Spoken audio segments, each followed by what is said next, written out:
Com a palavra agora, Rafael Guerra. Boa tarde, senador Paim. Boa tarde a todos aqui da mesa, a todos e todas aqui presentes. Tenho muito respeito pelo pessoal dos profissionais da enfermagem. Acho que o trabalho de vocês é um trabalho muito difícil. E parabéns pela luta aí. Eu acho que o que eu vou falar um pouco agora, eu acho que tem muito a ver com o dia a dia de vocês, da luta que eu estou ouvindo aqui, de todos vocês, né? Então, primeiramente, mais uma vez, muito obrigado, senador. Nós estivemos juntos no seu aniversário em maio, lá em Porto Alegre. E o que eu venho dizer, pessoal, na verdade, eu venho trazer uma notícia de um futuro que eu não gostaria que acontecesse aqui no Brasil, como brasileiro. Mas eu trabalho para um sindicato metalúrgico lá dos Estados Unidos, o UAW. Represento eles aqui no Brasil. E lá nos Estados Unidos, o sindicalismo não é por estado, e não alguns lugares é obrigatório ser sindicalizado, outros estados não. E a maioria dos estados lá são estados governados por governadores de extrema-direita, que prevalece, sim, a vontade dos empresários da direita, como vocês estão vendo ultimamente aqui no Brasil, desde que esse presidente golpista assumiu, né? Lá nos Estados Unidos, algumas montadoras não são sindicalizadas, metade. E no setor privado, em geral, 90% do setor privado não é sindicalizado. Então, é muita gente lá. Então, os trabalhadores lá, eles não têm direito a muita coisa que a gente tem aqui. 13º, licença maternidade, seguro-desemprego, e voz dentro da fábrica, voz dentro do local de trabalho, no caso de vocês, hospital, clínicas, etc. Né? E aqui o que eu venho falar é o seguinte: se essa reforma passar aqui no Brasil, isso tudo vai acontecer. Hoje eu tenho um exemplo concreto aqui do que acontece lá na fábrica, que é de que metade da fábrica é terceirizada. Vocês estão falando da pejotização, né? É como se fosse isso. O trabalhador lá, são 6 mil trabalhadores, a única fábrica do estado, que é o estado do Mississippi, é um estado muito pobre, a Nissan, e dos 6 mil trabalhadores, quase metade, quase 3 mil, são terceirizados. E são contratos que eles não têm... não é um contrato anual, ou trimestral, ou mensal. Eles não sabem, em qualquer momento eles podem ser mandados embora. Então, um trabalhador, ele trabalha com uma pressão que ele não sabe se amanhã ele vem ou não, se a fábrica vai precisar dele ou não. Tudo depende da produção, da quantidade de vendas. É tudo just in time, né? Como a gente diz lá. E o que acontece é que os dois trabalhadores sofrem pressão, porque vocês falam assim, mas metade da fábrica tem um salário melhor, ganha melhor, tal, é funcionário mesmo da empresa. O que acontece? Como o trabalhador ganha quase um salário mínimo terceirizado, o que não é terceirizado, ele tem a pressão de que ele sabe que o salário dele pode pagar 2 ou 3 do terceirizado. Então, é pressão dos dois lados, né? Então, um trabalhador desse, ele não consegue chegar em casa e comprar uma casa melhor para sua família, pagar escola, colégios bons para os seus filhos, faculdade, etc.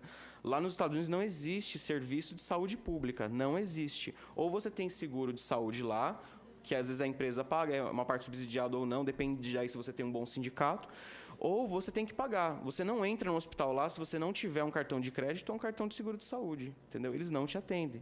Entendeu? Então, é bem complicado. Isso é uma realidade assim, que eu ouvi vários colegas aqui dizendo que isso pode acontecer no Brasil, e eu falava, puxa, isso já acontece lá. Eu morei alguns anos nos Estados Unidos, e os Estados Unidos que a gente vê na TV não é bem os Estados Unidos, não é a realidade, entendeu? É a mesma coisa de a pessoa que olha aqui no Brasil, acha que que o Brasil é só Cristo Redentor e a Amazônia, não é. Nos Estados Unidos existe muita desigualdade.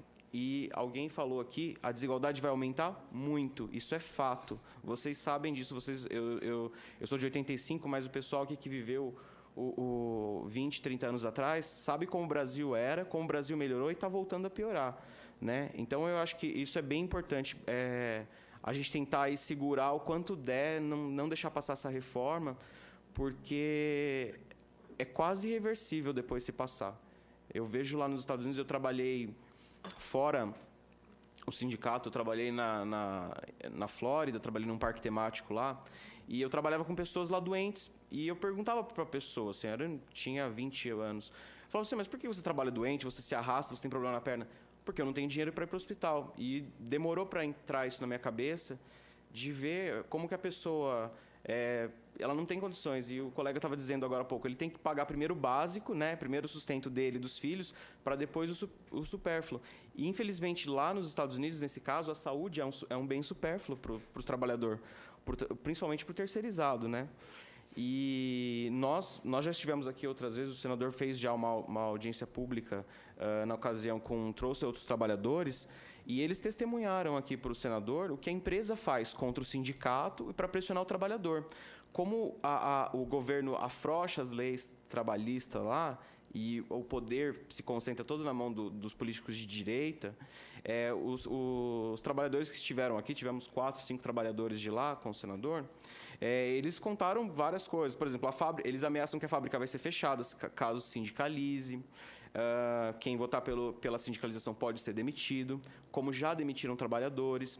Um trabalhador que é pró-sindicato, que eles sabem, eles têm um controle muito acirrado disso, mas um trabalhador pró-sindicato que, porventura, se machuca e vai fazer um relatório ocupacional que se machucou, eles automaticamente mandam esse trabalhador fazer um exame de droga, um teste de droga. E geralmente dá positivo. Por exemplo, tem um caso de uma trabalhadora lá de 65 anos, que é pastora, avó, negra, e deu positivo de cocaína. E foi mandado embora, entendeu? Não tem como recorrer. Justiça do trabalho nos Estados Unidos quase não existe. É como se fosse a nossa justiça especial civil, uma justiça de pequenas causas. Tudo isso eles querem, é bom o teu informe, aplicar aqui com essa reforma trabalhista, que vai nessa linha. O trabalho intermitente, esse que fica em casa, chama no momento do pique da produção. Exatamente. E o que a empresa faz é o seguinte, a empresa vai além. Ela não cobra só uma posição dos trabalhadores. Ela aterroriza também as famílias dos trabalhadores. Quando ela percebe que um trabalhador está começando a falar mais com o sindicato, a lutar, a se unir, que é o que eu vi aqui de vocês, eu acho isso muito legal, vocês não podem perder isso. A empresa ela começa a atacar nas famílias deles. Fala, olha, o seu marido, o seu esposo vai perder o emprego, a sua esposa vai perder o emprego, os seus filhos não vão mais poder estudar em tal escola, entendeu? Porque, infelizmente, é uma região muito inóspita lá dos Estados Unidos, uma região muito pobre, que vem de desigualdade desde a época que os Estados Unidos existem, e acaba sendo o melhor ou um dos melhores empregos da região lá, né? A empresa mostra vídeos antissindicais o tempo todo dentro da fábrica. O sindicato, nós do sindicato, a gente não tem acesso à fábrica. Lá o que vale é a lei da propriedade privada. Então a gente não pode chegar nem na calçada lá, que eles podem chamar o xerife, a polícia, e nós somos expulsos, né? Nós mostramos um vídeo para o senador. O senador Paim convidou os representantes da Nissan no Brasil e no Japão para estarem presentes aqui na audiência pública ano passado, e a Nissan mandou uma carta, através de 2 advogadas lá do Rio de Janeiro, dizendo que eles não viriam para a audiência pública porque eles não praticam nenhuma atividade antissindical, nada, não aterrorizam, nada. No mesmo dia, nós mostramos o vídeo e eles continuam mostrando. O ex-CEO da Nissan, que é brasileiro, que é o Carlos Ghosn, ele foi questionado lá no parlamento francês, pelos parlamentares também, e disse que não pratica nenhum tipo de atividade antissindical lá na fábrica. Mas pratica. Nós temos provas, nós temos já alguns processos abertos lá nos Estados Unidos, e eles continuam intensificando esse terrorismo nos trabalhadores. Isso me permite, mais ou menos aqui, como eles fazem, que eu estou até tem sessão já à tarde também, e lá inicia as 2, a CPI da Previdência. Grandes bancos, como o Bradesco, Itaú, Caixa Econômica Federal, o Banco do Brasil, essa tal de JBS, devem bilhões para a Previdência. Sabe o que ele diz? Devo, não nego, não pago e questiono na Justiça. Exatamente. E foi bom o senhor falar sobre a Previdência. E nós pagamos a conta. E foi bom o senhor falar sobre a Previdência, porque a Previdência também é outro problema. Lá os trabalhadores não têm uma aposentadoria. Eles vão ter uma aposentadoria lá bem pouca, baixa, um salário mínimo, sei lá, vamos por $1.000, que é muito pouco para eles sobreviverem com os custos de vida lá, durante 5, 6 anos só. Então, o trabalhador, quando você está lá, você vai para o interior dos Estados Unidos, você vê muito idoso trabalhando. Idoso que está quase se acabando e está lá trabalhando. Então, assim, é bem alarmante, bem complicada a situação lá dos trabalhadores, né? Eu queria até dar o exemplo, a procuradora do Ministério Público falou do SBT, tudo, mas é mais ou menos isso, o vídeo de fazer essa lavagem cerebral, de passar lá na fábrica, os trabalhadores todos os dias assistem vídeos antissindicais, falando que se o sindicato fizer parte da fábrica, a fábrica vai mudar para o México, que a fábrica vai fechar, que vai haver demissão em massa. E fora o terrorismo 1 a 1. Os trabalhadores são chamados, né, numa conversa paralela, ali, numa conversa particular, numa sala reservada, sem celular, ninguém está de testemunha, e ali falam para eles, olha, ou você para de usar a camiseta do sindicato, ou você para de falar sobre o sindicato aqui dentro da fábrica, ou infelizmente você vai ser cortado. Trabalhadores que têm muita experiência na fábrica, que poderiam estar em cargos melhores, eles são retaliados lá dentro da fábrica. Eles continuam sempre no mesmo cargo, propositalmente, né? Eu vou ler um trecho da carta. Eu tenho uma carta aqui que a Nissan mandou recentemente para todos os trabalhadores e para os terceirizados e para suas famílias, na casa deles. É uma carta de 2 páginas, mas eu vou ler os principais trechos, né? Essa carta aqui, senador, está em inglês, depois eu vou te dar a tradução, mas eles enviaram para os trabalhadores e para os seus familiares. O gerente da fábrica que mandou, mas basicamente ele fala assim, que a equipe Nissan conseguiu muito através da nossa relação de trabalho direto, ou seja, sem intervenção de um sindicato, nada. Mentira, não melhorou nada na vida dos trabalhadores lá. Também temos um local de trabalho seguro onde os funcionários fornecem um feedback todos os dias através de vários mecanismos. O trabalhador que vai lá reclamar de alguma coisa dentro da fábrica, ele é afastado. E depois ele pode ser mandado embora. A fábrica não tem que dar satisfação para o governo, para nada disso, entendeu? O sindicato UAW não contribuiu para nenhum de nossos sucessos. Ou seja, os lucros que a fábrica tem, realmente o sindicato, nesse caso, não contribuiu, porque não faz parte, né? O UAW quer que você permita que você e seus representantes falem por você. E falar por você mesmo em nosso local de trabalho é construir uma relação direta e continuar nossos esforços conjuntos. Ou seja, essa união que vocês têm aqui hoje, de poder estar vindo aqui falar com o senador Paim e lutar pelos seus direitos, os trabalhadores lá não têm. O que a fábrica quer é que os trabalhadores nem saibam quem é o outro e não se unam, né?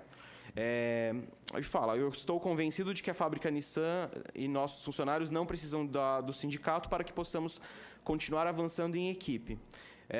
Uma vez que você assina um cartão de intenção de sindicalização para o UAW, é o primeiro passo para você dar controle total de aspectos importantes do seu trabalho para um representante exclusivo do seu acordo coletivo, né?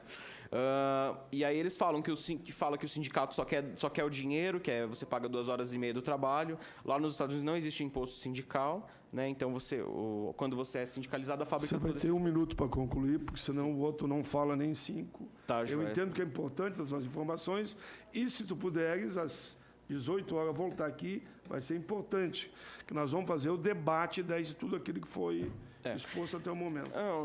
Senador, eu acho que o mais importante aqui é trazer para o pessoal, eu como brasileiro, eu gostaria de avisar a todos que isso é uma realidade que já acontece nos Estados Unidos e pode piorar muito aqui no Brasil a situação, né? A gente já tem muito problema e a gente não pode deixar que isso passe, né?